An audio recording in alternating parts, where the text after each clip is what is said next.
इसने खुलते ही साथ उस क्रिटिकल लेवल को पार किया जो कि ट्रेडर्स के लिए लॉन्ग शॉट जाने का एक बहुत बड़ा क्राइटेरिया होता है, और वो होता है 20 डे एक्सपोनेंशियल मूविंग एवरेज 32,736। जहां पार हुआ मोमेंटम, फिर शैल जी 50 डे में भी पार हो गया। अगेन मैं एक बात ये कहूंगा कि थोड़ा सा बदले और फ्रेश प्रोस्पेक्टिव में निफ्टी बैंक को देखिएगा विद रिड्यूस्ड कोविड फिगर्स। इसने भी कल लगभग 3 महीने की स्लोपिंग डाउनवर्ड चैनल के हाईएस्ट क्लस्टर को किस करने की कोशिश करी है।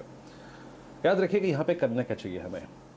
शैल जी एक बड़ा base as per the option stats जो विजिबल है वो है 33,000 और 133। ये मेरा फर्ज बनता है कि पहले अपसाइड से पहले डाउनसाइड की बात करूं, स्टॉप लॉसेस क्या होंगे उनकी बात करूं। यहां पे आता है हमारा 50 डे एक्सपोनेंशियल मूविंग एवरेज, और यहीं पे हमारा सबसे बड़ा पुट राइटिंग का आंकड़ा है। तो कल के लॉन्ग और आज का बाय, पहला टारगेट शैल जी होगा 33,710, और 710 के ऊपर हम ट्रेवल करते हैं तो 34,040, और 34,040 के बाद जो जोन खुलता है मैंने स्क्रीन पे लिखा नहीं है, और वो लेवल है शैल जी करीब 33,400 का। और एक चीज शैल जी आखिरी में और ऐड करना चाहूंगा, विद डिस्क्लोजर के जो चैनल आप देख रहे हैं उसका स्वामित्व प्रबंधन रिलायंस इंडस्ट्रीज के हाथ में है, लेकिन आंकड़े अच्छे हैं तो मैं जरूर बात करूंगा। आज का जैसे कल एसबीआई था, जैसे कल आईसीआईसीआई था, मैं फोकस करूंगा रिलायंस पे, क्योंकि आज रिलायंस इंडेक्स को एक बड़ा बूस्टर डोज दे सकता है। शैल जी स्टेट्स के मुताबिक मैं कह रहा हूं, again with standard disclaimer. Shail ji over to you. जी, तो वीरेंद्र जी 2-3 बातें मुझे बहुत अच्छी तरीके से समझ में आई हैं। मोटी मोटी बातें ये हैं कि आप दोनों इंडिसेस पर बुलिश हैं, और कई ऐसे स्टॉक्स जो थोड़ा विश्राम ले रहे थे वो अब आपको बढ़िया तरीके से रैली करते हुए दिखेंगे, एसबीआई बैंक निफ्टी में और रिलायंस इंडस्ट्रीज निफ्टी में। तो इन दोनों चीज़ों पर आपको ध्यान रखना है। चलिए अब आपको अपने टेक्निकल पैनल से मिलवाते हैं। हमारे साथ 10 दिग्गज जुड़ चुके हैं जो बढ़िया चार्ट्स के बेस पर और फंडामेंटल एनालिसिस के बेस पर आपको आज बढ़िया सौदे पकड़ते हुए दिखेंगे। सबसे पहले जोड़ते हैं असित बरन जी से। असित जी, आपने वीरेंद्र जी की कमेंट्री सुनी निफ्टी और बैंक निफ्टी पर, बहुत ही संक्षेप में बताइए क्या आप अब बुलिश हैं निफ्टी और बैंक निफ्टी पर? Morning Shelji, morning Virenji. Shelji, like if you remember last Wednesday और Friday को I was saying कि जो लेवल हम देख रहे हैं निफ्टी में, we might not be seeing that again in short term. वो 14,600 का जो मंथली पिवट था, it was respected quite nicely. अभी अगर हम 15,100 के ऊपर हम खुल रहे हैं या 15,050 के ऊपर हम टिक रहे हैं, ये लास्ट 3-4 महीने का कंसोलिडेशन का ब्रेकआउट रहेगा। अगर ये रहेगा तो मेरे हिसाब से we are looking at much higher figure. Maybe in couple of weeks, 2-3-4 हफ्ते में हम 15,500-600 लेवल डेफिनेटली हम जाएंगे उसके ऊपर। तो व्यू इज़ डेफिनेटली बुलिश। कल का हम जो 14,900 का कॉल दिए थे, I would like to kind of know book that profit in the open, and maybe थोड़ा रिट्रेसमेंट होगा तो नेक्स्ट वीक या 15,100 का कॉल में बाय करना चाहूँगा and try to scalp it. मुझे लगता है कि 200-300 पॉइंट निफ्टी में आराम से और रैली आ सकता है in coming week. So view is definitely bullish, and any dip will be definitely a level to buy again. Similarly bank Nifty में जिस हिसाब से कॉल राइटिंग खड़े हैं, OI बिल्टअप हुआ है, आई थिंक जो शॉर्ट कवरिंग और थोड़ा देखने को मिलेगा। कल वीरेंद्र जी का जो कॉल था आईसीआईसीआई और state bank was fabulous. I think that was one of the triggers why the market and bank Nifty started going up, and मुझे नहीं लग रहा था कि इतना बुलिश रहेगा, but not only the gap but through out the day both the indices was kind of running the bullish footprint. तो view bullish है both the index में, बट ओपनिंग पे गैप अप को चेज नहीं करके थोड़ा retracement होगा तो then I will go long. Daily pick में शैल जी लखनऊ में एक्सिस बैंक को लॉन्ग करना चाहूँगा with a stop loss of 705 and 735 is the target. Structure काफ़ी सही है, EMA 2050 के ऊपर है, वॉल्यूम ब्रेकआउट है, I think everything is fine. Is that कि बहुत ज़्यादा ऊपर खुलेगा ये कॉल वैलिड ना रहे, मतलब व्यू अप से काफ़ी डिफरेंस रहेगा तो ये कॉल ना लिया जाए, but axis bank and all the banking sector is looking quite good.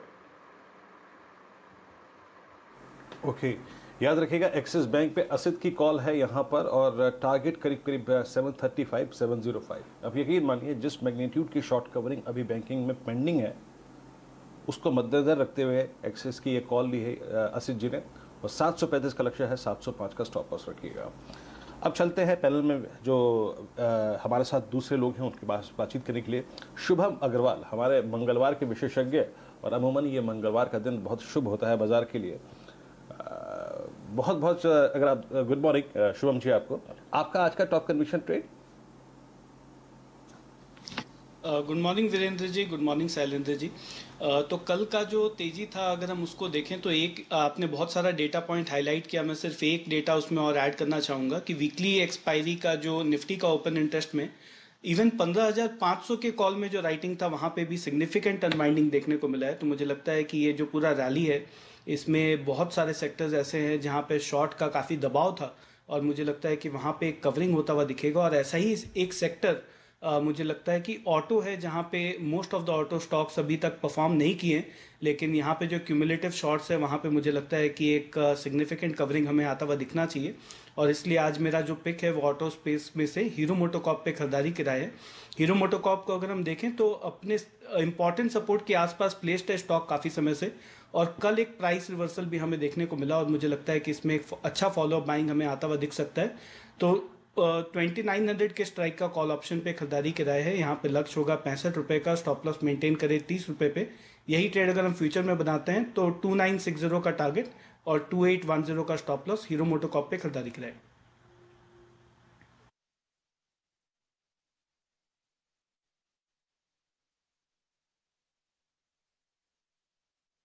Hero MotoCorp पे अगर आप देखें आपका 2960 का टारगेट है, 2810 का स्टॉप लॉस आगे चलेंगे और करीब करीब 40 रुपये बढ़ के ये स्टॉक बना हुआ था।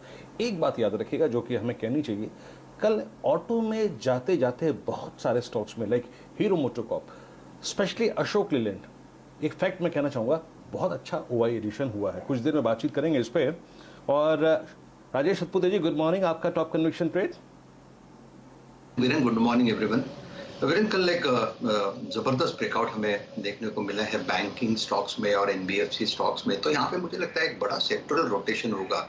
जो शुभम जी ने कहा था कि ऑटो सेक्टर थोड़ा यस उस पर भी फोकस रहेगा, कहीं ना कहीं लगता है जो सेक्टर्स चले हैं वहां पे प्रॉफिट बुकिंग होगा। तो यहाँ पे एक सेक्टरल रोटेशन की एक बड़ी अपॉर्चुनिटी यहाँ पे हमें मिल रही है। बैंकिंग इन पर्टिकुलर लगे जैसे कि एक्सिस बैंक है, ICICI, HDFC Bank all are looking good. आज का जो मेरा पिक होगा वो रहेगा एचडीएफसी बैंक।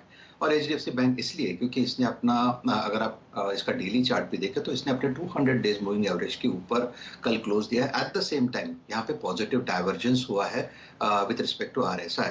तो कहीं ना कहीं लगता है कि यहाँ पे एक बड़ा मूव मिलेगा एचडीएफसी बैंक में। तो आज मैं इसे खुलते ही डेफिनेटली बाय की ही रिकमेंडेशन दूंगा। मेरा जो स्टॉप लॉस होगा वो रहेगा 1420 और जो टारगेट मैं देख रहा हूँ प्रोबेबली ऐसे इंट्राडे प्लेयर वो रहेगा 1480 से लेके 1500 तक का। सो आज पूरा फोकस बैंकिंग एनबीएफसी पे रहेगा। ओके, एचडीएफसी बैंक पर आपकी राय है। यहाँ पे करीब करीब 1480 का टारगेट, 1400 का टारगेट, 1420 का स्टॉप लॉस रहेगा। बात करते हैं अब मानस जायसवाल जी से। मानस जी, गुड मॉर्निंग, आपका top conviction trade. Virendra ji, good morning. शैल जी, देखिए कल निफ्टी ने एक ब्रेकआउट दिया, ट्रायंगुलर पैटर्न का ब्रेकआउट है और इसके बाद शायद हमें पिछले हाईज टेस्ट होते हुए दिखेंगे जो कि 15,400 के आसपास है। बैंक निफ्टी में भी कम से कम 1500 से लेकर 1800 पॉइंट की रैली देखने को मिल सकती है, इसलिए आउट परफॉर्मेंस बैंक निफ्टी में देखने को मिलेगा। और मेरा रिकमेंडेशन भी बैंकिंग क्षेत्र से है। इंडसइंड बैंक में मैं समझता हूँ कि एक लॉन्ग ट्रेड लेना चाहिए। स्टॉक ने एक डिप दिखाया था 2 दिन पहले, लेकिन 200 दिनों के मूविंग एवरेज के आसपास सपोर्ट लिया। कल वी शेप रिकवरी देखने को मिली और एक हडल था 954 के आसपास, उसको ब्रीच किया। तो मैं समझता हूँ कि यहाँ पर रैली अभी कंटिन्यू रहेगी। 1010 तक के आपको टारगेट सेट करने हैं इंडसइंड बैंक में और स्टॉप लॉस लगाना है 924 रुपए का। ओके, तो यहाँ पे 924 का स्टॉप लॉस, 1010 का target, banking banking banking again. Kavita Jain ji से बात करते हैं। कविता जी, गुड मॉर्निंग, आपका top conviction trade. Very good morning, Viren ji, Shal ji. Good morning, everyone. Well, my top conviction trade is on Bojo Paints. After Asian Paint results, एक अच्छा momentum बना है और Bojo Paint पर आप देखिए weekly chart पर एक डिसेंडिंग ट्रायंगल का ब्रेकआउट है and same front daily chart पर भी एक ब्रेकआउट आता हुआ दिख रहा है with very good volume. There is RSI is also supporting or some long positions also built up in the FNO trades. So I believe Bojo Paints पर हम further momentum पिकअप होते हुए देखेंगे. कल क्लोजिंग इसका 768 के आसपास हुआ है एंड कैश मुझे लग रहा है 792, 793 के टारगेट्स के लिए बोजो पेंट को देखा जा सकता है, पर इस जो स्टॉप लॉस मेंटेन करना चाहिए that should be 753. Bajaj paint 793 का टारगेट, 725 का स्टॉप लॉस है। कविता जी की कॉल है, प्रकाश का बजाज से बात करते हैं। प्रकाश सर गुड मॉर्निंग, आपका टॉप कन्विक्शन